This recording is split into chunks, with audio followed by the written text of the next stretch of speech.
जालन्यामध्ये अनेक पेट्रोल पंपांवर इंधन संपल्याचे बोर्ड लागलेले आहेत, फलक लागलेले आहेत। डिझेल मिळत नाही आणि त्यामुळे शेतकरी संकटात सापडले। शेतकऱ्यांची डिझेलसाठी भटकंती सुरू आहे। कॅन घेऊन शेतकरी पेट्रोल पंपांवर डिझेलसाठी रांगा लावत आहेत। आपण हे दृश्य पाहतोय, हातामध्ये कॅन्स त्यांनी घेतलेले आहेत आणि डिझेलसाठी त्यांची सध्या भटकंती सुरू आहे। आम्हाला डिझेल मिळत नाहीये असा आक्रोश ते करतायत आणि त्यामुळे लवकरात लवकर आम्हाला डिझेल उपलब्ध करून द्या अशी मागणी ते करतायत। दरम्यान इथला आढावा घेतला आमचे प्रतिनिधी नितेश महाजन यांनी। पाहूयात। जालना जिल्ह्यातील अनेक पेट्रोल पंपावरचा डिझेलचा साठा संपलेला आहे आणि त्यामुळे शेतकरी अशा प्रकारे कॅनी घेऊन या ठिकाणी उभे असल्याचं आपल्याला पाहायला मिळत आहे।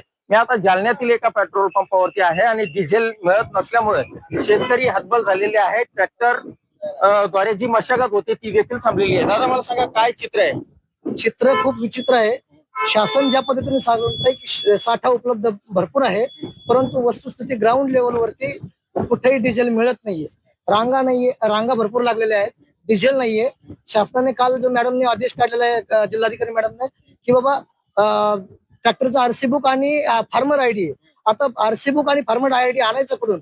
काल ट्रॅक्टरवाले परेशान आहेत, आज शेतकरी परेशान आहेत। शेतकऱ्यांना या हंगामामध्ये जर डिझेल भेटणार नसेल तर येणारा काळ खूप शेतकऱ्याच्या संबंधाने विचित्र आहे।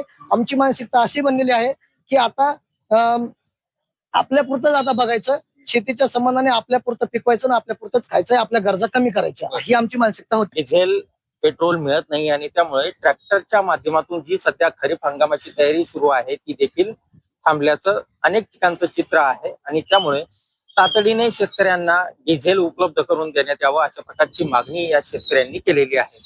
नितेश महाजन, जी 24 तास, जालना।